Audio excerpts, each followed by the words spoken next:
आप लोग मानो या मत मानो, लेकिन ये सारी फोटोज एंटार्क्टिका की हैं।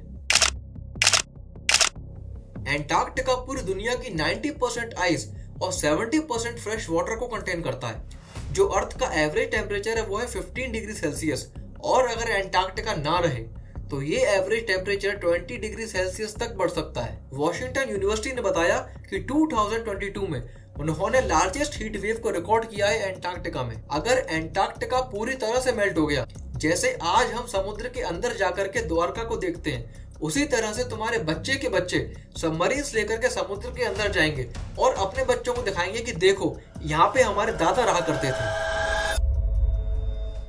नमस्ते आप सभी को, जय हिंद। अक्सर हम लोग सुनते हैं कि क्लाइमेट चेंज की वजह से अर्थ का टेम्परेचर बढ़ता जा रहा है, और इस बात को हम इस कान से सुन के दूसरे कान से निकाल देते हैं। क्लाइमेट चेंज की वजह से जहाँ पर पानी बहुत कम है वहां पे बाढ़ आ जाती है, और जहाँ पर पानी बहुत ज्यादा है वहां पे कुछ सालों के बाद सूखा पड़ जाता है।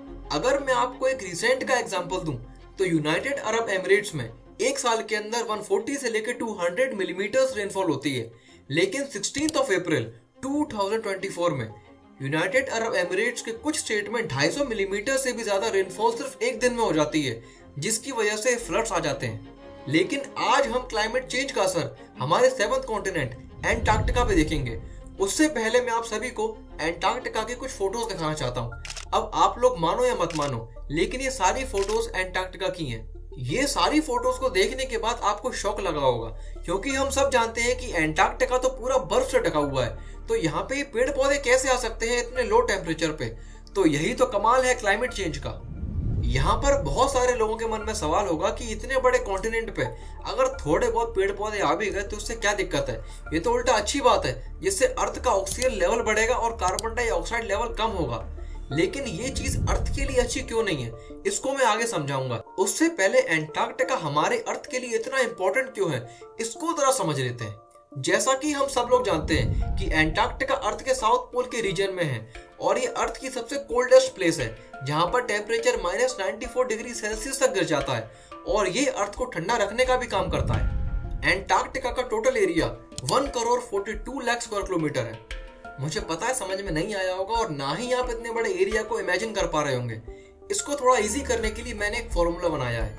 Antarctica is equal to 4.3 into India. मतलब एंटार्क्टिका जो है वो इंडिया से 4.3 टाइम ज्यादा बड़ा है, और 98% बर्फ से ढका हुआ है। तो आपको नहीं लगता कि ये अर्थ के टेम्परेचर को मेंटेन करने में एक मेजर रोल प्ले करता है। एंटार्क्टिका पूरी दुनिया की 90% आइस और 70% फ्रेश वाटर को कंटेन करता है। एंटार्क्टिका में जो आइस की शीट है उसकी एवरेज थिकनेस 2.16 किलोमीटर है, और इसी स्नो कवर की वजह से एल्बिडो इफेक्ट बहुत ज्यादा होता है। एल्बिडो इफेक्ट का मतलब होता है कि अगर किसी सरफेस पे सनलाइट आ रही है तो वो सरफेस कितनी अमाउंट में वो सनलाइट को वापस से रिफ्लेक्ट बैक कर पा रही है स्पेस में। मान लीजिए कि ये एक सरफेस है और यहाँ से सनलाइट आ रही है। अगर ये सनलाइट यहाँ पे टकराती है और ये सरफेस मैक्सिमम सनलाइट को वापस से स्पेस में रिफ्लेक्ट बैक कर देती है, मतलब इस सरफेस का एल्बिडो इफेक्ट बहुत हाई है। और अगर ये सरफेस बहुत कम अमाउंट में सनलाइट को रिफ्लेक्ट बैक कर पा रही है, मतलब इसका एल्बिडो इफेक्ट बहुत कम है। और हम सब बचपन से जानते हैं कि ब्लैक सरफेस मैक्सिमम लाइट को एब्जॉर्ब कर लेती है और व्हाइट सरफेस मैक्सिमम लाइट को रिफ्लेक्ट बैक कर देती है। एंटार्क्टिका 98% बर्फ से ढका हुआ है और 90% सनलाइट को वापस से स्पेस में रिफ्लेक्ट बैक कर देता है। इसी की वजह से अर्थ का टेम्परेचर मेंटेन रहता है। जो अर्थ का एवरेज टेम्परेचर है वो है 15 डिग्री सेल्सियस, और अगर एंटार्क्टिका ना रहे तो ये एवरेज टेम्परेचर 20 डिग्री सेल्सियस तक बढ़ सकता है। अब जैसा कि मैंने एंटार्क्टिका की स्टार्टिंग की फोटोज को दिखाया, जिसमें साफ दिखाई दे रहा है कि एंटार्क्टिका में ग्रीनिंग बढ़ती जा रही है, और ये ग्रीनिंग एंटार्क्टिका के पेनिनसुलर रीजन में काफी तेजी से बढ़ रही है। अगर 1986 और 2021 के डेटा को देखें तो जहां 1986 में प्लांट कवर सिर्फ 1 स्क्वायर किलोमीटर था, वहीं 2021 में ये प्लांट कवर 12 स्क्वायर किलोमीटर तक बढ़ जाता है। एंटार्क्टिका की जो ग्रीनिंग की रेट है वो 2016 से 2021 तक 0.42 स्क्वायर किलोमीटर रही, जो कि 37% ज्यादा है पिछले 12 सालों के कंपैरिजन में। और इसी की वजह से हमें 30% वेजिटेशन में इंक्रीज देखने को मिला एंटार्क्टिका में। ये सब इसलिए हो रहा है क्योंकि एंटार्क्टिका ग्लोबल एवरेज से दुगनी तेजी से गर्म हो रहा है, और इसी की वजह से एंटार्क्टिका में वेजिटेशन के लिए एक सुटेबल एनवायरनमेंट भी बनता जा रहा है। अब समझते हैं एंटार्क्टिका में कि ग्रीनिंग का ग्रो होना क्यों एक अलार्मिंग सिचुएशन है। देखो, पहली चीज, अगर एंटार्क्टिका में ग्रीनरी बढ़ेगी तो सोलर रेडिएशन ज्यादा एब्जॉर्ब होंगी, जिसकी वजह से टेम्परेचर बढ़ेगा। अगर टेम्परेचर बढ़ेगा तो आइस मेल्ट बहुत फास्ट होगी और सी लेवल हमारा राइज होगा। ग्रीनरी की वजह से नई स्पीशीज का इन्वेजन हो सकता है एंटार्क्टिका पे, जिससे वहां पर रह रही नेटिव स्पीशीज पे खतरा हो सकता है। अब कोई मेहमान आपके घर बहुत दूर से आए तो खालिया तो वो आएगा नहीं, कुछ ना कुछ वो जरूर लेकर के आएगा। ठीक इसी तरह से अगर नई स्पीशीज एंटार्क्टिका में आएंगी तो वो अपने साथ प्लांट के फ्रेगमेंट्स, स्प्राउट्स और सीड्स को लेकर के आएंगी, जिसकी वजह से वेजिटेशन और इंक्रीज हो सकता है। अगर हम इस ग्रीनिंग को ध्यान से देखें तो मोस्टली ये मोजेस मतलब कि काई वगैरह और लिचिन्स हैं, मतलब फंगी प्लस एल्गी।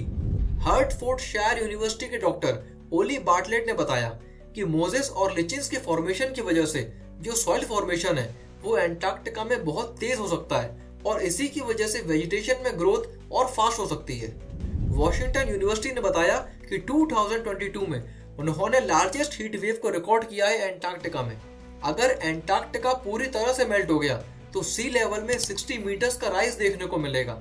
और अगर ये सब देख करके एंटार्क्टिका का छोटा भाई आर्कटिक, जो कि नॉर्थ पोल के रीजन में है, वो मूड में आ गया और वो मेल्ट हो गया तो 100 मीटर्स का राइज हमको सी लेवल में मिलेगा।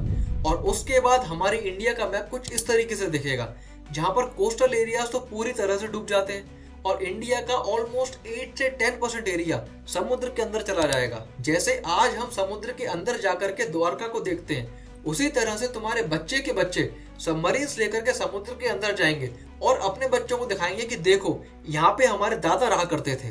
साइंस मैगजीन के अकॉर्डिंग एंटार्क्टिका को पूरी तरह से मेल्ट होने में 10 से 13 हजार साल से भी ज्यादा का समय लग सकता है। बस अब क्या चिंता हमारे लोगों को, इतने में तो ना जाने कितनी बार मर के जिंदा हो जाएंगे। खैर मजाक की बात अलग है, लेकिन हम सबको एनवायरनमेंट को लेकर के अवेयर रहना चाहिए और जितना हो सके उतना पॉल्यूशन, इलेक्ट्रिसिटी और पानी के इस्तेमाल को मिनिमाइज करने का ट्राई करना चाहिए, जिससे हमारी ये जो पृथ्वी है ये पृथ्वी बनी रहे। Thank you so much.